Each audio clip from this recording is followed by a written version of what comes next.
Alright guys, welcome back. Today, we're taking a look at another one of my pawn shop finds, a Star pistol. Now what I really like about this gun is it's kind of a full package as far as a collector's point of view goes. It's in an original box, though it's not in the best condition. It does have an original owner's manual, although both the box and owner's manual are not numbers matching to the gun itself. But it is kind of neat to have it as a whole package. When you were to buy these guns originally, it would have came as so. I'm not sure if these originally came with a extra magazine or not. This one did not. It came with just the one mag. You check, we are clear. And this is just a single action gun. And we do get a multi-tool, which is made has a slot for a patch and the screwdriver for disassembly of the gun. So that's kind of cool that I have the full package on this. The only other gun handgun, surplus handgun that I have the full package like this on is my Polish P64. So anyways, you can see now the owner's manual. It is correct to the model. It is for BM, which this one is. However, it is completely in Spanish.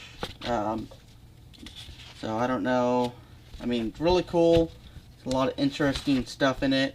You know, kind of stuff you don't get too much these days in modern owner's manual books. I mean, hell, you're lucky if you get a book these days. Normally they'll tell you just to go online, or they got a little pamphlet, something. Some companies still do, you know, the books, more or less, but you know. You see, normally on this one here, on these boxes, they're serialized right on the inside. Sometimes the books are, sometimes they are not. So that was kind of interesting. I assume that this was bought as far as a part of a surplus deal a while back over to the gun itself.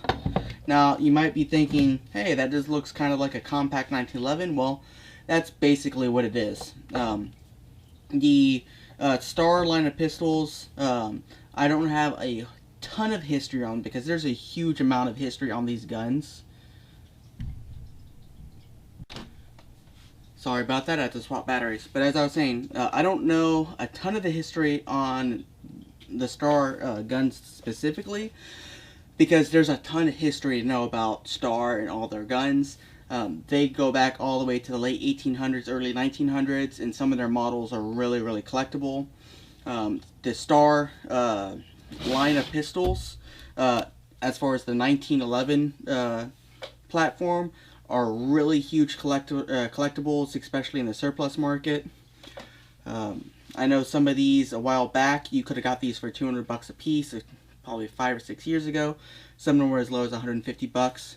The BM like this probably would have been on the cheaper end. The full size Stars like the B and then the Super B, those would have been a little higher up, like 250, 300 bucks. Those are super collectible, especially the Super B now, if you can find them. But besides that, they're known to be really smooth operating guns, really accurate and really reliable. And as far as the surplus goes, really good guns. Now, this particular gun on itself, I don't believe is a surplus because of the box. This looks more like a commercial setup, but you never know.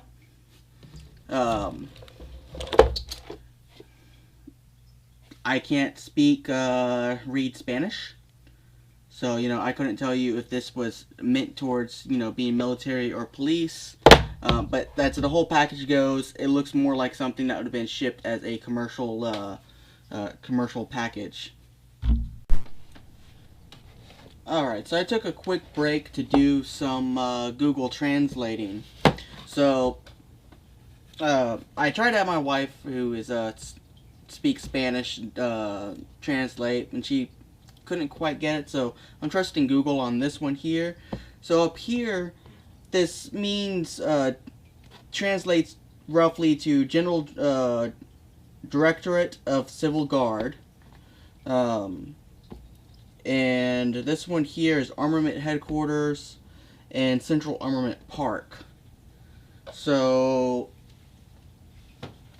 I mean, all of that being on here would make me, believe that maybe this is a box that's made for either military or for police use. Don't know 100%. If anyone can answer in the comments exactly what this style box would have been targeted for, let me know. Of course, there's looks like there used to be more of a tag here, but it's been gone. Same thing with this one here. So let me know in the comments if you know more specifically on, based on the box, what this would have been targeted for. Like I said, the gun serial number does not match the serial number of the box, so it's very unlikely that this does not go with this gun originally. It may have been something that this was packaged in later on for importation, or a previous owner may have tracked down one of these boxes to try to have a more complete collector set. Anyway, so the BM was used, I do know was used for police service. I don't know if these were used for military service. This one here has its basic stampings on it. It's kind of hard to see. Star, build location Spain, SA caliber 9mm P for Parabellum. Down the side we have matching serial number on slide and frame. Then we have another serial number for the importer, and then of course what looks like the CIA, the Century Arms International basic importation stuff right here, and then a 76, which I believe from my research shows that's the manufacturing date year, so this will put this gun in 1976. This gun is a little bit rougher than a nice example, but it's in fairly decent shape.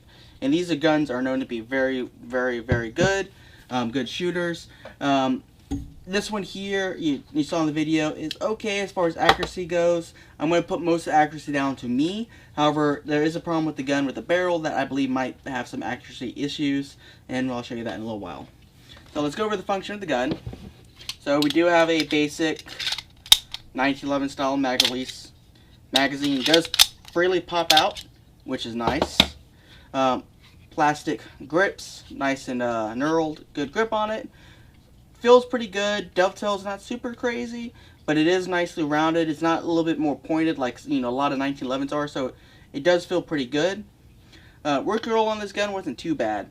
Now we do have our basic slide hold open, like pretty much any other semi-auto gun, but this gun does have another feature that I do like, and that is the safety also has a disassembly catch slot, which puts it in the perfect spot to disassemble the gun. And we'll go over that in a little while.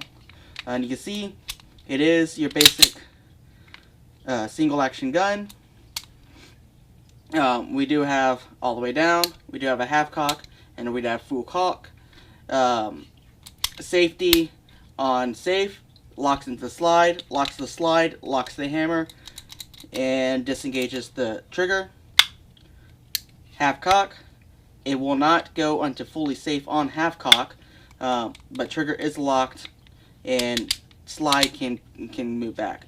Full cock, safety, disengages the trigger, disengages the hammer, locks the slide. So I would say this gun is fairly safe to carry on safe cocked and loaded, but the safety is super easy to disengage. It is just like that. Much harder to put in safe, but real easy to move down. I'm talking maybe half a pound's worth of force it takes to actuate that down into fire, which could be good, could be bad. As far as the actual trigger itself goes, let's ghost this. We got just a little bit of play and we hit our first wall. Nothing going on. A little bit of creep and fire. So pretty good on that. Now something I liked about this is to reset. Maybe an eighth of an inch, quarter inch worth of reset, and then wall and go. So it's got actually a really nice trigger. This would be one of those guns that I believe would be really easy to shoot fast with training. And of course, it is an I can't remember if this is 7 or 8 round capacity. I believe it is 8, which single stack little be desired, especially with a 9mm gun. But you know, it is what it is. It's an old design. It's based on the 1911, and this gun itself is old. At this point in time, 76, there weren't a whole ton of double-stacked 9mm handguns out there on the market just yet. You know, CZ was doing it, the Browning High Power was doing it, but let's take this gun apart. So like I said, we move it back to that disassembly slot, like so, and lock it in place, and we could easily pop that right out. Now from here, you drop that slide back down, straightforward, nice and smooth. You can see, real basic, looks like a 1911. Now the link here, there is a trick to putting the gun back together, and I'll go over that in a little while. So, now you can see that the spring really isn't under any tension right at this point right here. But if you know how to take apart a 1911, you know how to take apart this gun. So, see there, you can see it's pretty worn. We do got one inspection mark there.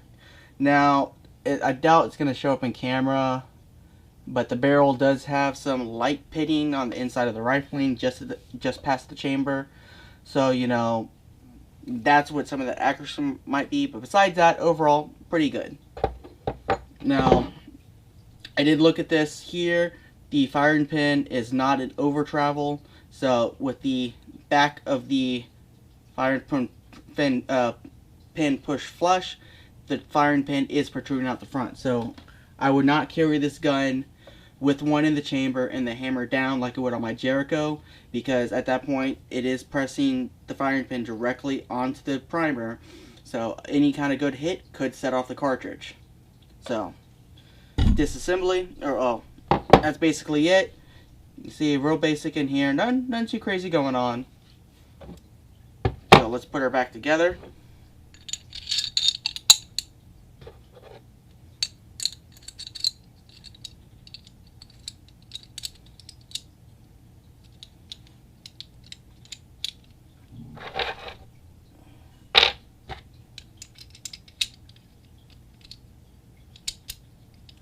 You know what? I'm doing this in reverse here.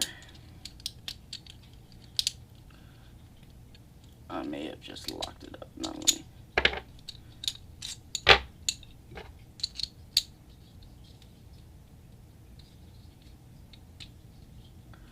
And it's weird because this one here is not exactly 90 degrees like some are, or 180. It's like kind of like a 45 degree. It's a little weird.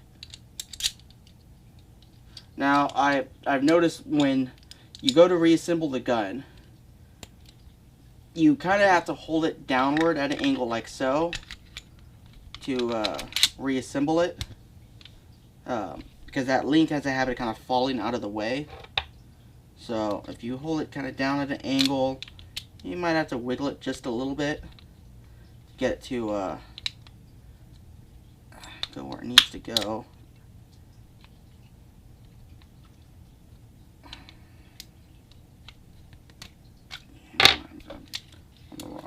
Here.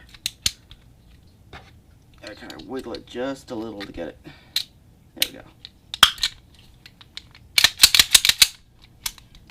And we're back together. That disassembly catch is really nice. I wish more handguns would include that. But the problem is the fact that they don't leaves me forgetting about it sometimes, even though it's super, super, super handy. You see this gun, it's actually nice. Now, I did find this in a pawn shop, and I walked out of the pawn shop with this gun for $325, and I did get another rifle with it. I got a Sporterized Lee Enfield that I got for $210, which that's going to be in a later video. I don't plan on doing anything with it right now because I'm got it for another project, but we'll see where we're at later on that. But anyways, if you get a chance to pick up one of these stars, definitely go for it. I'm gonna be looking for a Super B some point in the future. I like the full size guns. These compacts are nice.